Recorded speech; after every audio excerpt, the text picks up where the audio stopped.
Hello, haver, beszélnünk kell. Michael, valami baj van? Tudod te, miről van szó? Tudod, hogy nem tarthatsz pornót a merev lemezemen, sajnos le kellett törölnem. Akkor most elviszel a kurvákhoz. Azt nem szabad. Mi van? Michael, te egy beteg állat. Te kis! Nem érted? Dugni akarok. Nem használhatsz magáncélra. Ha nem viszel el, téged duglak meg. Nyisd ki az ajtót, vagy kitágítom a kipufogódat. Gyerünk! Nem kérem még egyszer.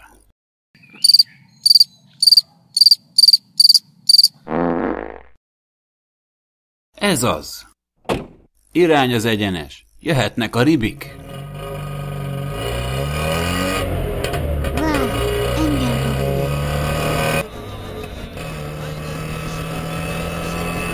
Ez az, várnak a bukszák. Lehet, hogy nem tudod, de a világon van fontosabb dolog is a péniszednél, te pervers barom. Ami fontosabb a péniszemnél, azt elkapom és lelövöm. Anyádat.